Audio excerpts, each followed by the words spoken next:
But for me, living in Los Angeles, I have an AAU program, Aim High. We practice at the Mamba Center. So I'm in the Mamba Center 12 times a month. We play every other weekend at the Mamba Center. The hill that the fatality with he and the other passengers is the hill that we run up.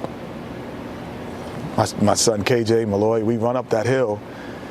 They run, I jog, and up that hill to get in shape. It's the same hill. So to me, when I heard it, I was devastated when my daughter Kayla called me and told me, because first thing I thought of was him as a family man, because that's what I'm seeing.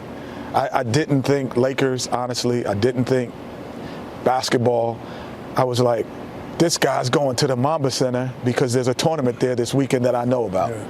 And every soccer mom, every soccer dad could understand that relationship that he's doing. Our carpool is a minivan, his was a helicopter. And he's on his way to play. And not only that, he's on his way to coach, which is another responsibility. Here's a guy who, it was all about Kobe for all of his life. And we were seeing a transition that he was putting his family and his daughters up front. So when we saw the pictures of Gigi, we knew her because he was putting them up front because they had been in the background so long. So it just, as a dad and as a family man, that's my first, my first reaction was what was Vanessa thinking and possibly doing, because that is the routine that every soccer dad, soccer mom does. Saturday, Sunday, you drive and you carpool to these tournaments, and you're only doing it not to hope that your daughter or your son is going to be in the NBA, or you're doing it with the hope that you have a memory with your kids. You think about this, he bought a gymnasium an hour and a half from where he lives. You think Kobe Bryant needs to buy a gymnasium in Thousand Oaks? No. To make money? No. You think Kobe Bryant needs to have a tournament for girls called the Mamba Series? No. He's doing it to spend moments with his daughter. And then he takes on the responsibility of all of those other kids, because as we soccer dads, and Shaq knows, D-Wade, now your daughter didn't play, Charles, but we're in that environment. We're going like, if you're coaching that team, everyone says, oh, he's coaching. No. He had to call everyone to get on that chopper. He had to say what time we're going to meet, call the other parents. Oh, by the way, we're wearing our black uniforms. It can be draining for a guy who's Kobe Bryant, but he took the challenge and said, no, my Mamba mentality makes me a dad first, and I'm going to show you how to be a dad. I'm going to be just as aggressive as being a dad. And that was the transition that I never said until even now. I was like, I'm admiring in this dude, like his transition into fatherhood. Yeah. And just being retired. And it just hurts. And that's what we all can relate to, what he was doing and why he was doing it. And it hurts. What happened for me was, Ernie, I was in the movies. I went to saw the movie The Gentleman. It started around 11:30. They show a bunch of previews. I get out. I didn't thought I'd never take my phone to the theater. I get out. I turn it over. 75 missed calls, 100 text messages.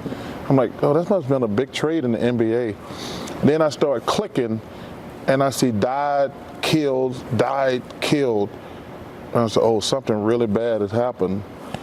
And then I clicked to CNN, and I just started crying. I'm not gonna lie.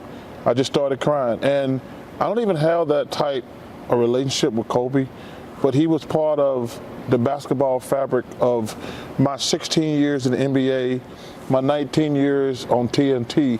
Like, he was like one of my kids.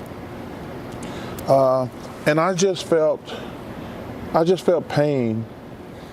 I did. I just felt pain. I cried, and I was like, let me gather myself.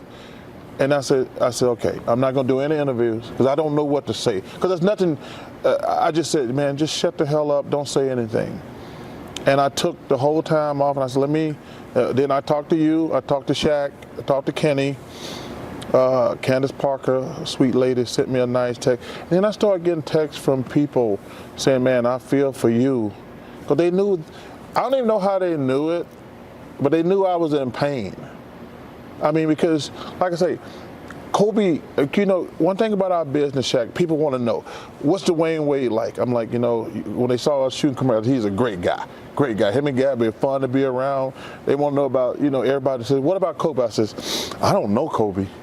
Kobe always walks up to me and says, hey, Charles, how you doing? Hope everything's good. And he keeps moving. And that's happened probably 30, 40 times, but I didn't know him, but he was always cordial and friendly. But I'm not going to get on TV and act like we hung out and had dinner and we were good friends. I leave that to Shaq and D. Wade. Kenny talked about it earlier. And then the second thing, I sit there and watch TV for like 5 hours, and then because I heard the thing about Rick Fox, like Shaq said, I'm like, oh my God, because Rick been working with us. And then I started thinking, because, you know, for like X amount of hours, they said there was only 5 people. And then it was 9. Then it was 9. Then I started thinking, man, because the one thing I hate about the media, and I know they got a job to do, and we're part of the media, I hate when they do the Kobe Bryant and others, because those are actually real people. And my first concern, man, I just, when I released my statement, I said, please don't forget these other 7 people. I know Kobe and Gigi are part of our basketball family, but there's 7 people. You know, I know it was a mom and dad and a daughter. Yeah. A mom who had 3 young kids and a husband at home, and a couple more people. And I just felt bad for everybody. Yeah. And it hurt, man. I just felt pain, and then I started thinking, like, man, Vanessa, those girls, and then you know, and I made a mistake too. When I released my statement, I should have acknowledged. I don't get in anybody's personal business, but I should acknowledge his parents. That was a screw up on my part. I've known Joe Bryant from my days of playing in Philadelphia. I should have acknowledged his mother and father, because I know they're in pain also. But I just, man, I feel so bad for everybody who lost somebody, and I just feel bad. I put it like this. I said, people say, how you feel? I said, I just feel sad. That's all I can say.